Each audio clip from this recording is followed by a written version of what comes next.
नमस्कार सभी को। पिछले वीडियो में हमने बात की थी प्रेजेंट के चारों भागों की। उसके अलावा पास्ट के भी दो भाग पढ़े थे। आज हम पढ़ रहे हैं पास्ट का 3 नंबर पार्ट यानी कि पास्ट का परफेक्ट। उससे पहले मैंने आपको पूरे ग्रामर के अंदर लगने वाली वर्बों की ट्रिक्स बताई थी। अगर वो आपके याद है तो ठीक है, अन्यथा फिर से हमें उस ट्रिक्स को दोहरा लेते हैं। आज कौन सा पार्ट पढ़ेंगे उनको ही हम उसके अंदर देख लेते हैं। मैंने आपको ट्रिक्स ये बताई थी, क्या करना है आपको, 1 4 3 4 और 2 4 3 4। ये सब क्या है भाई, ये टेंस के सभी पार्ट हैं। 1 4 3 4। आपको कुछ नहीं करना है, सिर्फ और सिर्फ पहले की लाइन है ना वो याद रखनी है। उसके बाद में टोटल लाइन आपको ऑटोमेटिक ही याद हो जाएगी।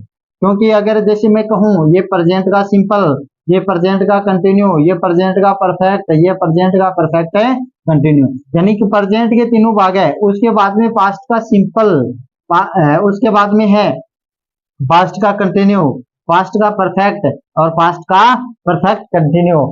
इनके अंदर हमने प्रेजेंट के चारों भागों को पढ़ लिया है, इसलिए हम उसको डिलीट कर देते हैं। उसके अलावा हमने पास्ट का भी एक भाग पढ़ लिया है और सेकंड भाग यानी कि पास्ट का कंटिन्यू भी पढ़ लिया है।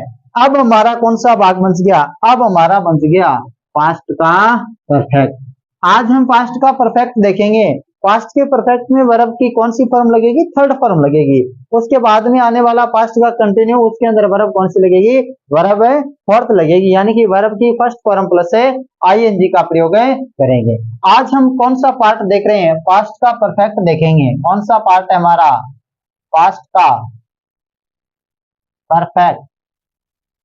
पास्ट के परफेक्ट की सबसे पहले हम पहचान देख लेते हैं। उसकी पहचान क्या होगी, कैसे हम पहचानेंगे कि वाक्य पास्ट का परफेक्ट ही है। तो उसकी पहचान होगी, उसकी पहचान देख लेते हैं। पहचान होगी उसकी, चुका था, चुकी थी और चुके थे। ये क्या होगी, उसकी पहचान होगी। वाक्य के अंत के अंदर दिया गया होगा चुका था, चुकी थी, चुके थे। और क्या लगाएंगे उसके अंदर, हेल्पिंग वर्ब के रूप में हमारी कौन सी वर्ब आएगी, हेल्पिंग वर्ब के रूप में हम प्रयोग करेंगे हैड। हैड किसके साथ लगेगा, हैड यानी कि ऑल के साथ लगेगा। ऑल का मतलब हो गया सभी के साथ, और सभी का अर्थ हो गया आई के साथ, यू के साथ, वी के साथ और दे के साथ। हेड किसके साथ लगाएंगे, आई के साथ भी लगेगा और हेड यू के साथ भी लगेगा, हेड वी के साथ भी लगेगा और हेड दे के साथ भी लगेगा। उसके अलावा हेड ही के साथ भी लगेगा, हेड सी के साथ, हेड इट के साथ और हेड किसी व्यक्ति के नेम के साथ भी हम किसका प्रयोग करेंगे, हेड का प्रयोग करेंगे। और वर्ब कौन सी लगाएंगे, वर्ब इसके अंदर मैंने पहले से ही बता दी है, वर्ब की थर्ड फॉर्म का प्रयोग करेंगे, जो मैंने ट्रिक्स के अंदर पहले से आपको बता दी है। एलपी वर्ब के रूप में कौन सी आएगी, हेड आएगी, हेड सभी के साथ लगाएंगे। अब हम उसका सिंपल तरीके से सेंटेक्स बनाने सीखते हैं। साधारण तरीके से किस तरीके से बनेंगे, और नेगेटिव में किस तरीके से बनेंगे, और इंटरोगेटिव में किस तरीके से बनेंगे। सबसे पहले हम देख लेते हैं उसके साधारण यानी सिंपल, उसको कहते हैं एफर्मेटिव सेंटेक्स। क्या कहते हैं, एफर्मेटिव सेंटेक्स। एफर्मेटिव का मतलब होता है सकारात्मक वाक्य, सकारात्मक है। एफर्मेटिव सेंटेक्स का मतलब सकारात्मक वाक्य होते हैं।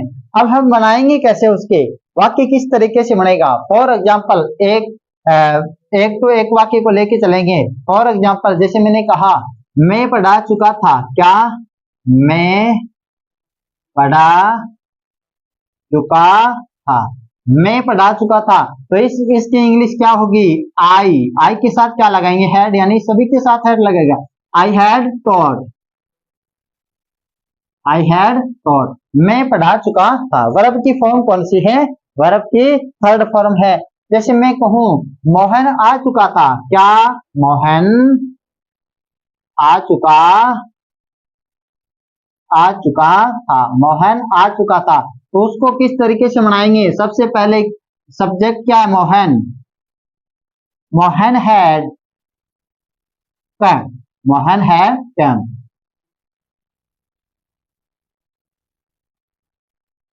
इसके अंदर क्या करेंगे, सभी के अंदर हैड का प्रयोग करेंगे।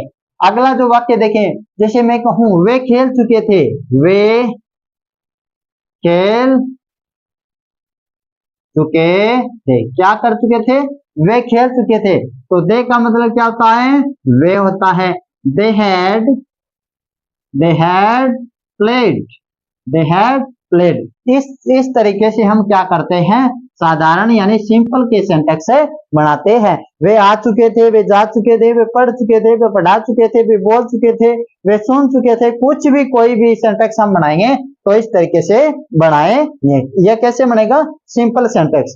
अब हम चलते हैं उसके नेगेटिव में। नेगेटिव का किस तरीके से बनेगा, नेगेटिव का मतलब होता है नकारात्मक जो वाक्य होंगे। कौन से, नकारात्मक वाक्य किस तरीके से बनाएंगे, नकारात्मक के अंदर क्या कराएंगे, हेड के बाद क्या लगा देंगे, हेड के बाद नोट का प्रयोग है, हेड प्लस नोट, और वर्ब क्या लगेगी, वो ही लगेगी थर्ड, यानी कि वर्ब के थर्ड फॉर्म का प्रयोग करेंगे। सभी के साथ वर्ब की थर्ड फॉर्म का प्रयोग करेंगे इसी पार्ट के अंदर। अब देखो, जैसे मैंने लिखा मैं पढ़ा चुका था, मैं पढ़ा चुका, इसका नेगेटिव में हम कर लेंगे मैं नहीं पढ़ा चुका था। तो कैसे करेंगे, मैं नहीं पढ़ा चुका था, तो आई had not taught, I had not taught, मैं नहीं पढ़ा चुका था। जैसे मैं कहूं मोहन आ चुका था, मोहन नहीं आ चुका था, या फिर कहें मोहन नहीं जा चुका था, तो क्या करेंगे, Mohan had not gone, had not gone, यानी कि मोहन नहीं जा चुका था, आ चुका था तो कम कर देंगे और जा चुका था गॉन करेंगे। जैसे आगे का वाक्य हमारा है वे खेल चुके थे, तो नेगेटिव में करेंगे तो वे नहीं खेल चुके थे, तो क्या करेंगे, वे नहीं खेल चुके थे का मतलब हो गया they had not played, they had not played, वे नहीं खेल चुके थे। इस तरीके से हम क्या करेंगे, सभी सेंटेक्स बनाएंगे। कौन से बनाएंगे, नेगेटिव सेंटेक्स है, इस तरीके से बनेगा। अब हम देख लेते हैं इसका 3 पार्ट। पहला हमारा ये हो गया, सेकंड हमारा नेगेटिव हो गया, 3 नंबर पार्ट हम देख लेते हैं इंटरोगेटिव पार्ट। इंटरोगेटिव का मतलब होता है प्रश्नवाचक। कौन से होंगे प्रश्नवाचक, प्रश्नवाचक वाक्य। अब प्रश्नवाचक वाक्य के अंदर क्या क्या चीज होगी, जैसे मैं कहूं rule number first, rule number first, यानी कि पहला रूल क्या कह रहा है, पहला रूल हमारा ये कह रहा है अगर किसी वाक्य के आरंभ में क्या लगा हो, क्या लगा हो, क्या, अगर किसी वाक्य के आरंभ में क्या लगा हो तो हेल्पिंग वर्ब को सब्जेक्ट से पहले लगाएंगे। तो क्या करेंगे, हेल्पिंग वर्ब क्या है, इसके अंदर है हेड, तो वाक्य के आरंभ में क्या होगा, क्या। फॉर एग्जाम्पल चलते हैं, जैसे मैं कहूं क्या हम पढ़ा चुके थे, क्या हम पढ़ा चुके थे, तो वाक्य के आरंभ में क्या आ रहा है, क्या हम पढ़ा चुके थे, क्या हम पढ़ा चुके थे, तो वाक्य के आरंभ में क्या आ रहा ना, तो हेड को पहले लगा देंगे, had way taught, had way taught, क्या हम पढ़ा चुके थे। जो भी इंटरोगेटिव का होगा उस पे प्रश्नवाचक चिन्ह लगाना बहुत ही जरूरी है, अन्यथा हमारा सेंटेक्स गलत होगा। जैसे मैं कहूं क्या सीता खेल चुकी थी, क्या सीता खेल चुकी थी, क्या सीता खेल चुकी थी, इसका कैसे होगा, had Sita played, had Sita played, क्या सीता खेल चुकी थी।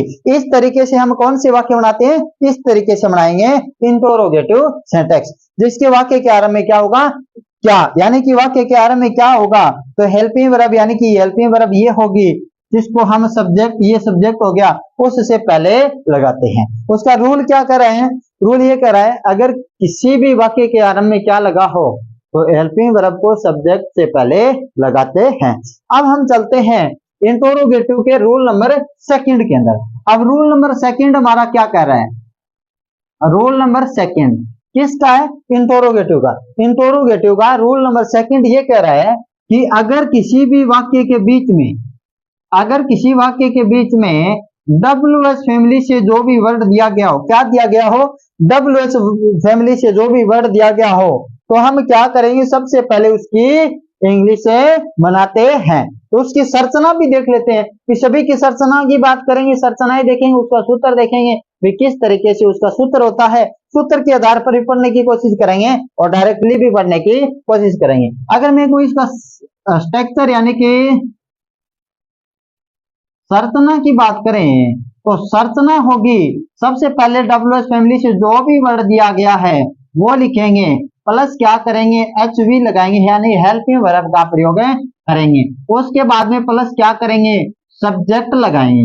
उसके बाद में क्या होगा, उसके बाद में होगी वर्ब, वर्ब कौन सी लग रही है, हरी। उसके बाद में प्लस क्या करेंगे, OBJ यानी कि ऑब्जेक्ट लगा देंगे। इस तरीके से ये क्या होगी, इस तरीके से संरचना होगी। यानी कि हम सूत्र के माध्यम से पूरी टेंस को पढ़ने की कोशिश करेंगे।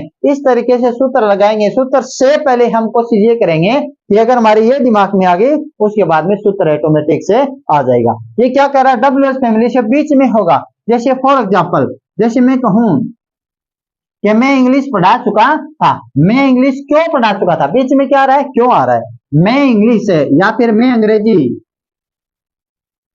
मैं अंग्रेजी, मैं अंग्रेजी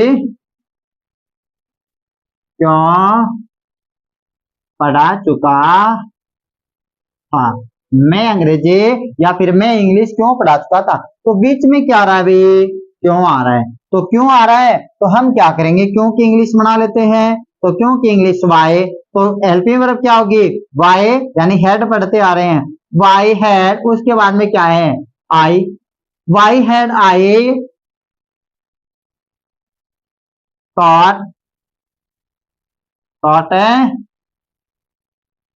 इंग्लिश, एन इंग्लिश भी कर सकते हैं। Why had I taught English, मैं अंग्रेजी क्यों पढ़ा चुका था। इस तरीके से हम क्या करेंगे, इंटरोगेटिव सेंटेंस बनाएंगे। अगर मैं कहूं मैं कैसे जा चुका था, मैं कैसे जा चुका था, बीच में कैसे आ रहा ना, तो देखो जैसे मैं कहूं मैं कैसे जा चुका था, मैं कैसे जा चुका था, बीच में क्या आ रहा है, कैसे आ रहा है। तो क्या करेंगे, कैसे की इंग्लिश क्या होती है, हाउ हैड, कैसे कोई हाउ कहते हैं, हाउ हैड आई गॉन। इस तरीके से टोटल इंटरोगेटिव सेंटेंस हो गए। तो उसको सबसे पहले हम उसकी इंग्लिश बनाएंगे। उसके बाद में हम क्या करेंगे, वर्ब, उसके बाद में सब्जेक्ट और उसके बाद में वर्ब होगी। अनदर जो ऑब्जेक्ट दिया गया वो लास्ट के अंदर लगा देते हैं। इसका रूल क्या कर रहे हैं, अगर किसी भी वाक्य के बीच में WH फैमिली से कोई वर्ड दिया गया हो तो सबसे पहले हम उसकी क्या करते हैं, इंग्लिश से बनाते हैं। WH फैमिली के अंदर कौन कौन से वर्ब शब्द होंगे, जैसे क्यों, कब, कहाँ, कैसे, कितना, कितने, कौन सा, कौन सी, यानी कि WH फैमिली से बहुत सारे वर्ड हो सकते हैं जो वाक्य के बीच में दिए गए होंगे। तो सबसे पहले हम उसकी क्या करेंगे, इंग्लिश बनाएंगे। तो हमने क्या सीखा है, हमने सीखा है पास्ट का परफेक्ट, और पास्ट के परफेक्ट में हमने क्या किया है, वर्ब की थर्ड फॉर्म का प्रयोग किया है। मैंने आपको सिंपल भी बताया, मैंने आपको नेगेटिव भी बताया और मैंने आपको इंटरोगेटिव भी बताया। अब लास्ट एक चीज और देख लेते हैं। लास्ट एक चीज के अंदर क्या चीज है, लास्ट के अंदर है कि उसका रूल नंबर एक और भी है। कौन सा है, अगर वाक्य इंटरोगेटिव नेगेटिव, क्या कर रहे हैं, अगर वाक्य इंटरोगेटिव या फिर नेगेटिव दोनों प्रकार का हो, दोनों प्रकार का हो, तो हम क्या करेंगे, केवल सब्जेक्ट के बाद में नोट लगा देते हैं। तो इंटरोगेटिव नेगेटिव दोनों प्रकार का वाक्य किस तरीके से होगा, यानी कि उस वाक्य के अंदर दिया होगा क्यों और नहीं, कैसे और नहीं, यानी कि नहीं और क्यों WH फैमिली से वर्ड दिए गए होंगे। जैसे मैं कहूं कि मोहन क्यों नहीं पढ़ चुका होगा, मोहन क्यों नहीं पढ़ चुका होगा, क्या मोहन क्यों नहीं पढ़ चुका होगा, मोहन क्यों नहीं पढ़ चुका है, क्यों नहीं पढ़ चुका था, होगा नहीं होगा भाई, था होगा। मोहन क्यों नहीं पढ़ चुका था, क्या होगा, मोहन क्यों नहीं पढ़ चुका था। तो क्या करेंगे, लास्ट के अंदर क्या होगा, था। तो क्या करेंगे, क्यों और नहीं दोनों आ रहा है, तो क्या करेंगे, वाई, वाई के बाद में क्या करेंगे, had, why had Mohan, why had Mohan not, पढ़ चुका होगा तो क्या करेंगे, रीड, मोहन क्यों नहीं पढ़ चुका था, मोहन क्यों नहीं पढ़ चुका था। यानी कि अगर इंटरोगेटिव नेगेटिव दोनों प्रकार के वाक्य हो तो क्या करेंगे, केवल सब्जेक्ट के बाद में नोट लगा देते हैं। उसके अंदर सब्जेक्ट क्या है, सब्जेक्ट है मोहन, मोहन है ना सब्जेक्ट, और मोहन के बाद मैंने क्या लगाया है, नोट का प्रयोग किया है। अगर वाक्य इंटरोगेटिव नेगेटिव दोनों प्रकार का हो तो केवल और केवल सब्जेक्ट के बाद में नोट लगाते हैं। ये तो हो गया हमारा कौन सा पार्ट है, ये हो गया हमारा पास्ट का परफेक्ट। अब अगला जो पार्ट होगा वो होगा पास्ट का परफेक्ट कंटिन्यू। अगर आपने बढ़िया तरीके से देखा है तो एक या दो बार देखने से ये भी आपके पार्ट समझ में आ जाएगा। तो आपको क्या करना है, ट्रिक्स भी देखनी है, ट्रिक्स के बाद में और भी जो चीज है वो एक या दो बार से देखनी है। वीडियो देखने के लिए धन्यवाद।